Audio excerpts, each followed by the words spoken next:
There is tons of people here.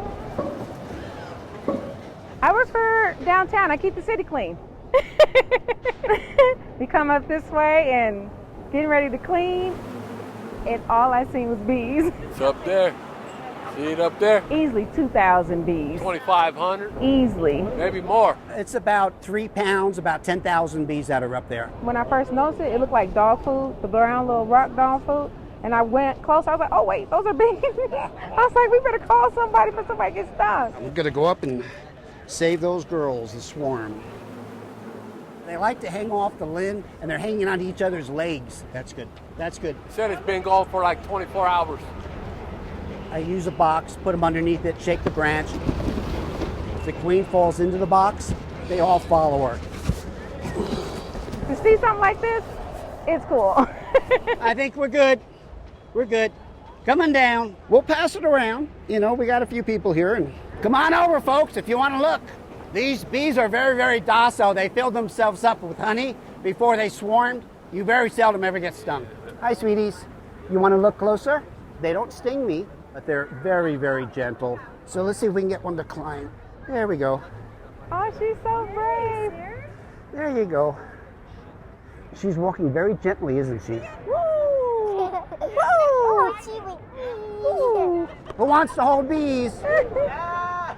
Let's go! Let's get it! That's a good look. Queen's fine. Everybody's flying around. So life is good. Okay. Give a task to Pam Glisson. A sheet cake. If I have like 15 people, No matter how big, it's Dora the Explorer she'll make it happen. is the theme we want. Thanks.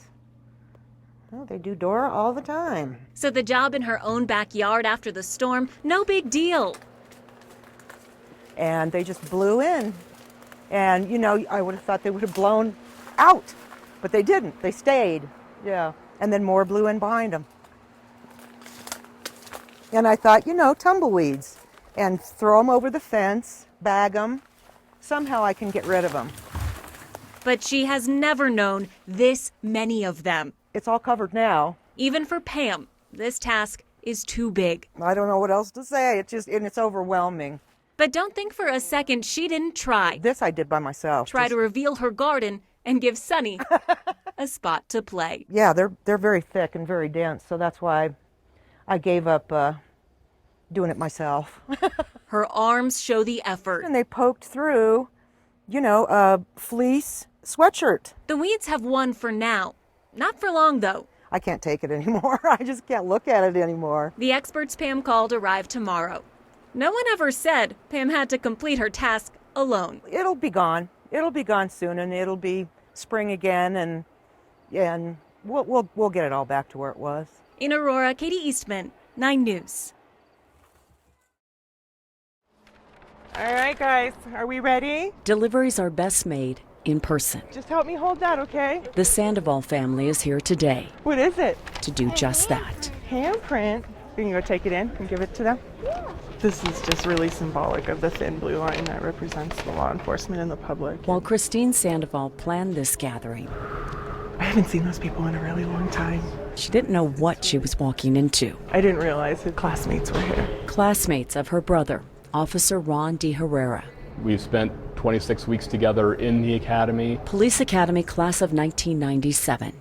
He was hit by a driver fleeing police on his very first shift. We both walked in first day together. Sergeant Michael Vogler Don't drop it, okay? met his classmate's sister, Christine, after the crash. I first met the family while Ron was in the hospital. It was the first time I really had a chance to connect with the family. Mike! Oh my God! 22 years ago. Thank you for being here. Oh. You guys ready? You want to show them what we did for them? This gift, this week, All right. from a so kindergarten let's- class. All right, let's go real slow. Can you help us with this? Up. So what we have here is the thin blue line. 1, 2, 3, 4, 5, 6. And each one of Orion's classmates did a handprint on Friday. And we did 32 handprints for 32 years of Ron's life. 31, 32. And so this is our gift to you during Memorial Week, because you do so much for us, and this is just the least that we could do for you. And thank you all so much. Oh my God. Message delivered here in person.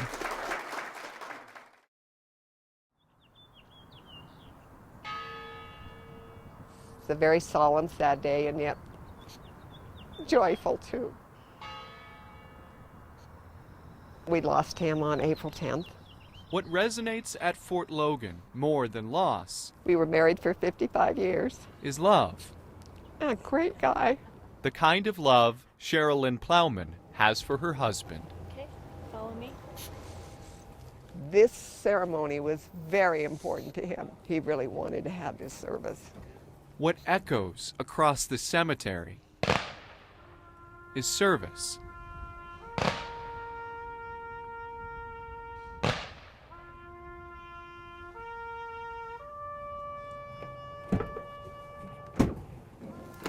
Oh my gosh, look at that beautiful bell. Listen, and you'll hear the sound of reverence reverberate. Gets to your heart, and it brought tears to my eyes. Good job. The honor bell rolls in and out of Fort Logan every day. We average 16 to 18 services a week. And they must do it day after day after day. A group of veteran volunteers toll the bell. 1,000 pounds of bronze speckled with artifacts from Colorado vets. It's about duty, honor, respect of our fallen heroes. And I'm very passionate about that. This team is here for the fallen. Lou brainstormed, he said there's got to be some way that I can ensure that every military veteran has some kind of honor. Continuing the tradition started years ago by a veteran named Lou Oliveira. We found that we shared a love of peanut M&Ms, kind of as a traveling snack. Michelle Mallon always picks up where she left off with her friend. Yep, the squirrels already got here. The executive director of the Honor Bell Foundation visits when she can. Staff Sergeant Louis Oliveira. A year after losing the beloved husband, father, and more. They kind of limit you to what you're allowed to put on these things, so we wanted to put RLTW, Rangers Lead the Way, but they wouldn't let us. No acronyms.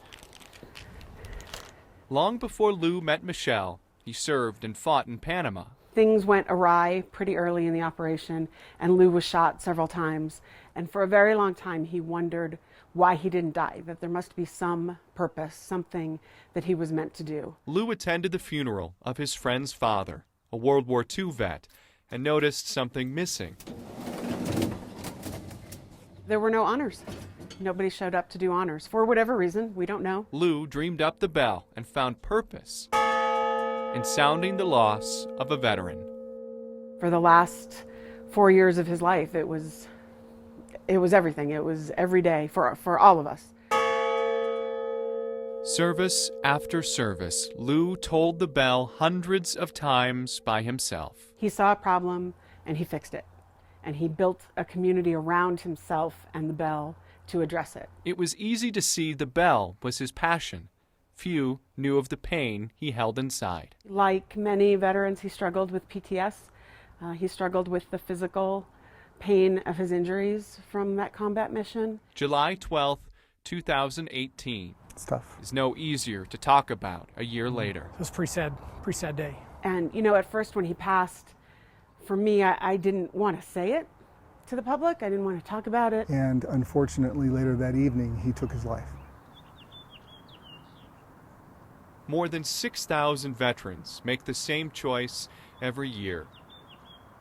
We definitely need to talk about it on a daily basis because it's an epidemic. Lou was so known and loved in this community that I realized hiding it, hiding that that's the way he went, was not doing a service to anybody else. Silence was no way to honor Lou. His dream will live on without him. Ma'am, behalf of the President of the United States, the United States Air Force, and a truly grateful nation, please accept this flag as a symbol of our appreciation for your loved one's honorable and faithful service. Thank you very much. For each and every veteran lost, a team will carry on his mission. Let's go. Let's do this. The final goodbye.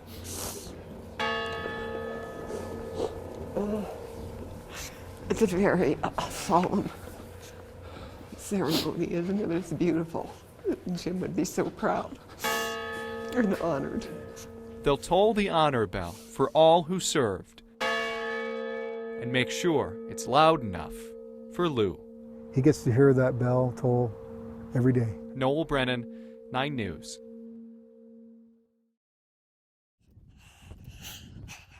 In the world of a 3-year-old girl nicknamed Cooey, This is fun. concepts are simple Because I love it. and energy is endless. Jumping jacks. When she's not jumping on the trampoline, she's chasing chickens Now let me catch something. on her small family farm near Berthoud.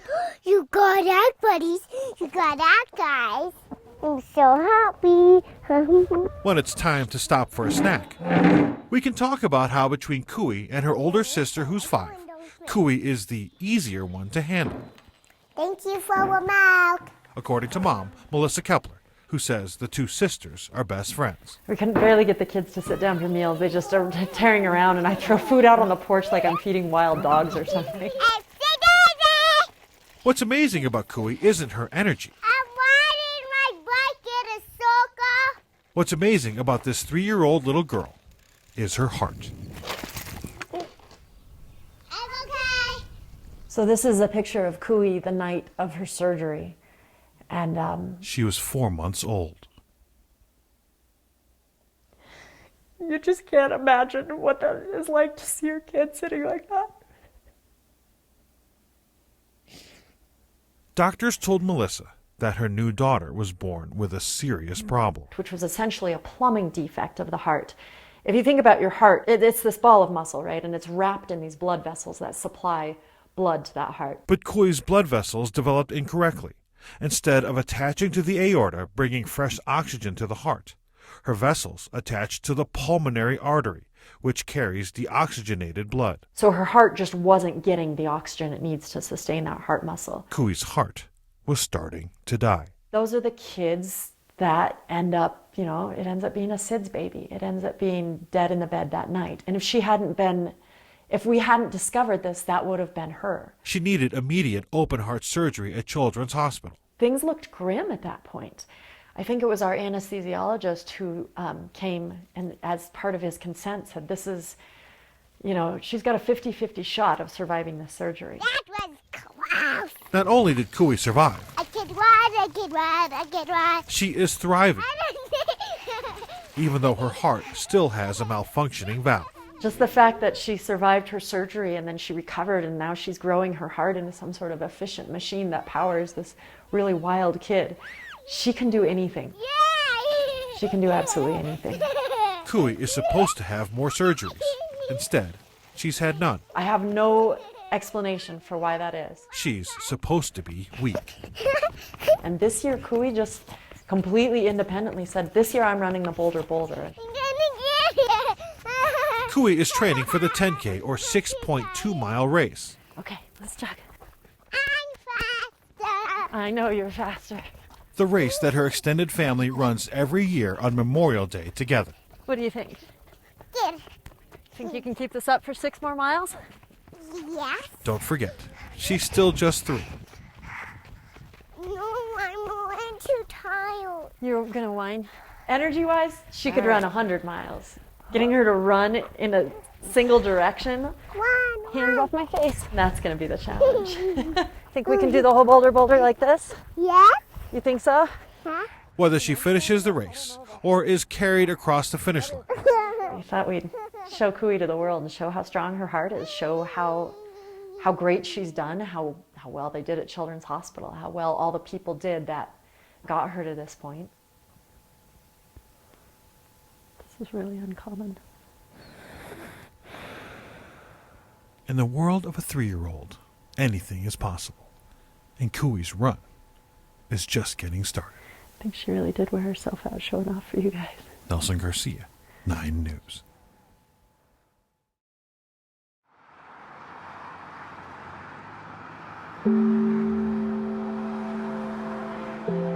Five-step drop in the pocket. He throws the ball. He's got Fumagalli wide open. And catch an easy one indeed. He's made it to 40-yard line. Fumagalli is spun down to the turn. You know, every Sunday it's like, oh good, they're playing again. They give me something to, look forward to. I think it's when life deals you some blows that you find out what's a true friendship. Somebody who's there for you when you call them up and say, I got to get to this doctor, I can't drive. I'm on my way, Becky, that's sort of the epitome of friendship. So back in 67, 8? Somewhere 69. There. 69, yeah, okay. 69. Mesa Elementary. Yep. Mesa Elementary, 5th grade. Yep, a long time ago. It's sort of hard to explain. Why is it when you meet somebody, you're like, you're going to be my friend? And that's just sort of how it was. Even in school, I remember her Bronco attire. She always knew all the players. She always was the biggest Bronco fanatic. That's the thing, is when I saw the contest, I immediately thought of Becky because she was just always the ultimate Bronco fan. We want you to help us decide the ultimate Broncos fan. 9 fans will be featured during Broncos halftime. Winner will get to see the Broncos take on the Cardinals at Mile High. So I started writing an essay, and I asked Becky's permission if I could submit it, and I had her read it before I sent it in. Yeah, that was good. This just seemed like an appropriate thing to do. My name's Becky Robinson, and I've been a Bronco fan since the early 70s. I've been battling this cancer since 2014, and it was gone, and it came back in 2017, so I've been going through chemo and radiation for over 2 years now. Unfortunately, it's not working. So it's just a matter of time.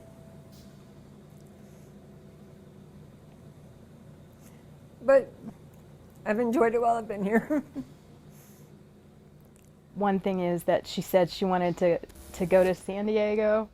And dip her feet in the ocean one more time, and that seemed like it was going to be a challenge. Getting me on a plane was going to be challenging. So this contest seemed like I think I just wanted to give her something really big. I'm going to have to go to. I'm sorry. And the winner of the 9 fan card is the woman who told us she is trying to make every day the best it can be. Becky Robinson is at tonight's game.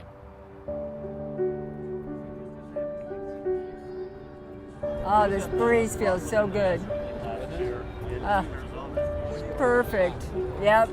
I think it'll be great memories. It couldn't have happened at a better time, definitely. And I wasn't there very long until we saw Emmanuel Sanders. You gonna be on the sideline when we warm up? I think so, for a little while. Philip Lindsay, you come sign your jersey. That would be awesome. That'd be awesome. I would really like that. Thank you. All right. The way the community rallied was amazing. It started off as a contest to win some football tickets. Then it ended up being more and more people reaching out, wanting to know how I'm doing. The tickets and the seats and everything are great, but I think that's been more rewarding, is just getting back in touch with people. And so, it definitely became a lot more than just a football game. A lot more. There he is. There's Philip. I've been waiting for you. Yes. Oh, here. Oh, you made my day. Well, I've stopped all treatments just because they've determined that it's such a long shot at this point. I know. It's okay. I feel like Becky was always part of my family, and I always feel like I was part of Becky's family. Oh yeah, definitely. Definitely. Whether you like it or not. You know, I don't know, I can't say it's prolonged my life, but you know, I'm gonna say it could have been something very positive when there's not a whole lot positive going on. Couldn't ask for a better friend to have done it with. Welcome, ladies. Hi. Hi, sit anywhere you wish. Enjoy the show. If a person is only the worst thing they ever did, then redemption is fiction. Merry Christmas, Uncle! And the story of Scrooge, just a story played out at the University of Denver. But A Christmas Carol comes to life with the help of inmate 146419. I don't feel it until show time starts, but I do get the butterflies. Jamelia Nelson has a chance to change. When I'm performing, it's my time to get away from being a number. I haven't found anyone who's taking a show from the prison, bringing it to the public. I will say that. Colorado's Department of Corrections executive director allowed inmates to leave the Denver Women's Correctional Facility to perform a play. We are changing the prison system one theater show at a time. Dean Williams jokes that the message of making a difference through theater is real. And we've made prisons a very stark and idle, devoid of purpose, devoid of life, devoid of hope.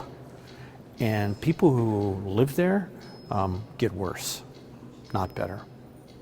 And there's nothing good for us as a state to have people behind the walls get worse. It's just going to be line throughs. It's not going to be a full run, but it's just like pounding lines as fast as we can. Everybody feels ready? Months before the performance on the outside, a shift inside begins. And we're to have the merriest Christmas in all the world. There's no hierarchy in crime here. There's no petty, catty stuff here. We're just here, we're focused, and we're creating community. Okay, do it again. Go. Well, let me leave it alone then. One more time.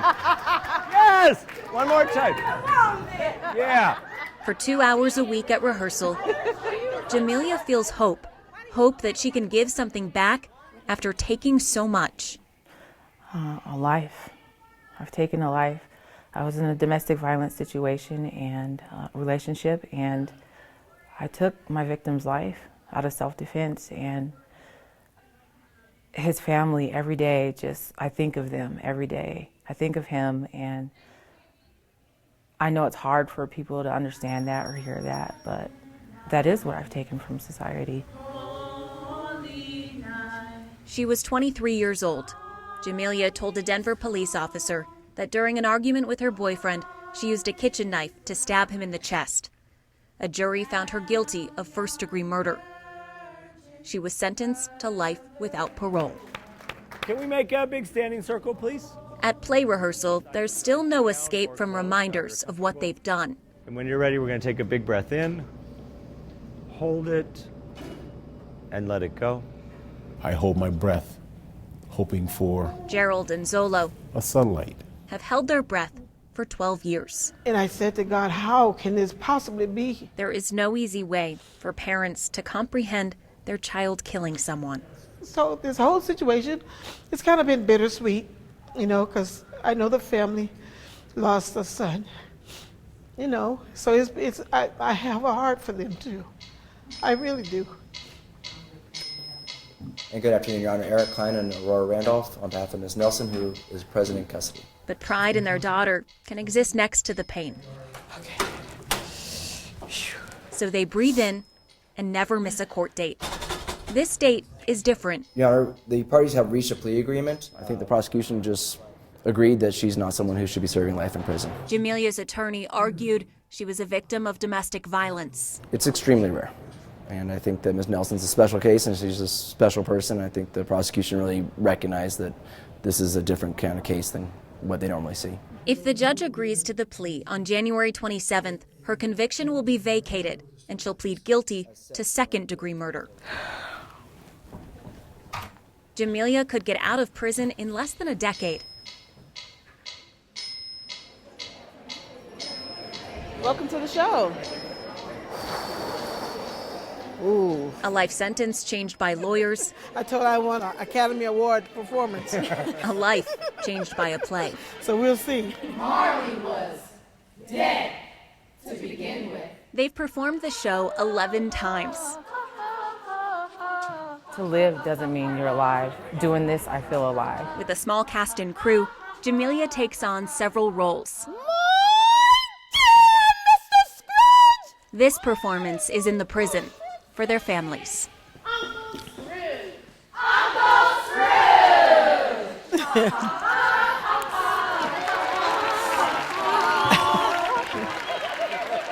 Hi, Mama. Oh, I can breathe now. Was that just stellar performance? But the part where he's saying, I can change, I can change. That's when she, Yeah. And I said, oh God, I got makeup again. In every show, Scrooge will become a better man. I am not the man that I was. But these women are choosing to change. And I will not be that man that I must have been but for this intercourse. I felt the change kind of welling up in me that anybody can change. So I hope we take away from this that these women can't change. We talk about it off stage all the time, how we've taken from society. Go! We've given our all for this. After those couple shows, I was like, oh, okay, like, yeah, we got this, we got this. And to give something back to them means so much. This story of redemption transcends the stage. Oh, sweetie. And becomes their own. Katie Eastman, 9 News.